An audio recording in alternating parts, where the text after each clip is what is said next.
जिलाधिकारी को ज्ञापन सौंपा है, क्या है मांगे? इसलिए ये 7 सूत्रीय मांगों को लेकर के हम लोग ज्ञापन दिए कि बेगुनाह मुसलमानों को लगातार देश भर में मॉब लिंचिंग के तहत मारा जा रहा है और हत्या को रोकने को लेकर के उनके हित में जो न्याय दिलाए जाने हैं, तो हम लोगों ने राष्ट्रपति से 7 सूत्रीय मांगों को लेकर के आज ज्ञापन देने का काम किए हैं।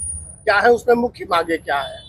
मुख्य मांगे जो हम लोगों का इसमें बाकायदा लिख करके दिया गया है कि जैसे 6 सूत्रीय हत्या के दोषियों को फास्ट ट्रैक कोर्ट में मुकदमा चलाकर कम से कम समय में फांसी या आजीवन कारावास की सजा दी जाए, ताकि दूसरा व्यक्ति कोई इस तरह की जघन्य आपराधिक घटना करने की सोच भी ना सके। जिन निर्दोष व्यक्तियों की हत्याएं की गई उनके असरतों मुआवजे के तौर पर 1-1 करोड़ रुपए, एक सरकारी नौकरी उनके परिवार को अस्थायी सुरक्षा दिया जाए। तीसरा, पूरे देश भर में इस तरह के अपराधों को संरक्षण और बढ़ावा देने वाले संगठनों पर यथाशीघ्र बैन पाबंदी लगाया जाए, जिससे इस तरह की घटनाओं की पुनरावृत्ति न हो।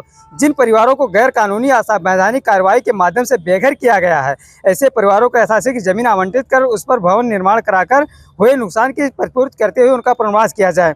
असंवैधानिक तरीके से विस्थापित किए गए विस्थापित को शारीरिक, मानसिक और आर्थिक क्षति के रूप में 50 लाख रुपए मुआवजा के तौर पर दिया जाए।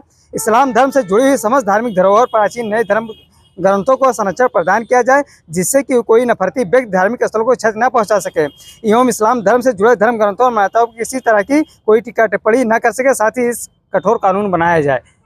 ये जो मदरसे हैं उत्तर प्रदेश में खास तौर से मदरसों के लेकर के सरकार और लोग भी उल्टा पलटा फैसले ले रहे हैं और काफी उकसाने का और काफी मतलब उनको दबाव में लाने का प्रयास किया जा रहा है।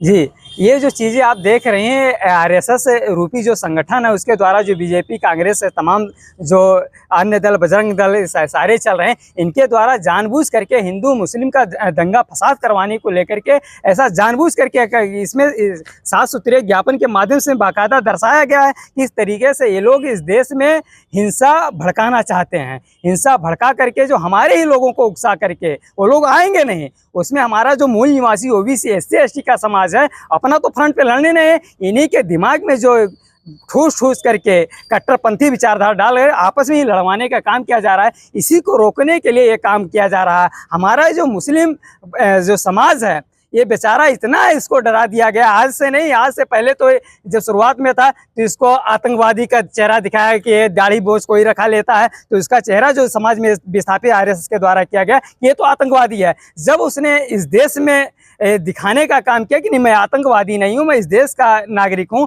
मूल निवासी नागरिक हूँ, तो इसके ऊपर देशद्रोह का काम लगाने लगा कि ये लोग मुस्लिम जो होता है ये देशद्रोही है, राष्ट्र प्रेमी नहीं है, राष्ट्रद्रोही है। लेकिन इसको भी सिद्ध करने का जब लोगों ने काम किया, APJ अब्दुल कलाम जैसे महान वैज्ञानिक हुए, तो सारी चीज़ें जब आना शुरू हुआ तो ये लोग जब दिखाना शुरू तो डरा हुआ। आज ये मुस्लिम का जो नेतृत्व नहीं निर्माण हो पा रहा है, यही सबसे बड़ा कारण है। इसलिए जो राष्ट्रीय मुस्लिम मोर्चा के माध्यम से और भारत मुक्ति मोर्चा के माध्यम से ज्ञापन देने का काम किया गया, ये मुस्लिमों के अंदर एक लीडरशिप तैयार करने की जो बहुत बड़ी मुहिम चलाई जा रही है। RK आर्तिन, जिलाध्यक्ष, भारत मुक्ति मोर्चा, जनपद बस्ती। राष्ट्रीय मुस्लिम मोर्चा, क्या कहना चाहते हैं? मैं अपना ज्ञापन दिया हूँ।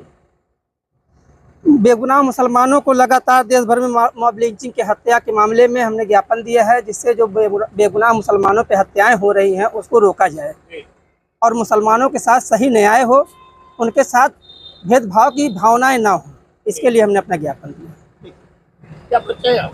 डॉक्टर रिफाकत अली, जिला महासचिव, राष्ट्रीय मुस्लिम मोर्चा। क्या कहना चाहते हैं? जी, हम लोग आज ज्ञापन दिए हैं DM साहब को। ये सर ज्ञापन जो है ये संबंधित है मुस्लिमों को जो सताया जा रहा है, प्रताड़ित किया जा रहा है। ये राष्ट्रीय मुस्लिम मोर्चा के तत्वाधान में और BMM बहुजन मुक्ति मोर्चा के तत्वाधान में हम लोग मिलकर के एक संयुक्त ज्ञापन दिया गया है कि किसी तरीके से ये सारी हरकतें जो मुसलमानों को डराया जा रहा है, धमकाया जा रहा है, समाज से निकालने की कोशिश की जा रही है, इनको प्रताड़ित किया जा रहा है, मेंटली टॉर्चर किया जा रहा है, फाइनेंशियली इनको परेशान किया जा रहा है, इसके खिलाफ हम लोग ज्ञापन दिए सर। जी, ये जो सरकारें हैं, क्या इसका भी, सरकारों का भी इसमें रोल है क्या? बिल्कुल सर, अगर सरकार का रोल ना होता तो लोग इस तरीके से खुलेआम मॉब लिंचिंग कर रहे हैं, खुलेआम लोग मार दे रहे हैं और अधिकारी उनका सुनवाई नहीं कर रहे हैं, तो ये सर बिना सरकार के रोल के तो ऐसा हो नहीं सकता। सरकारें स्पेशल धर्म को संरक्षण दे रही है? बिल्कुल सर, सरकार ही सारे काम कर रहे हैं। जितने भी अभी समाज में जो नफरत फैलाने का घिनौना काम चल रहा है, ये बिना सरकार के रोल के हो ही नहीं सकता है सर। क्या परिचय है आपका? जी, मेरा नाम मोहम्मद जावेद है, मैं राष्ट्रीय मुस्लिम मोर्चा का जिला प्रभारी हूँ।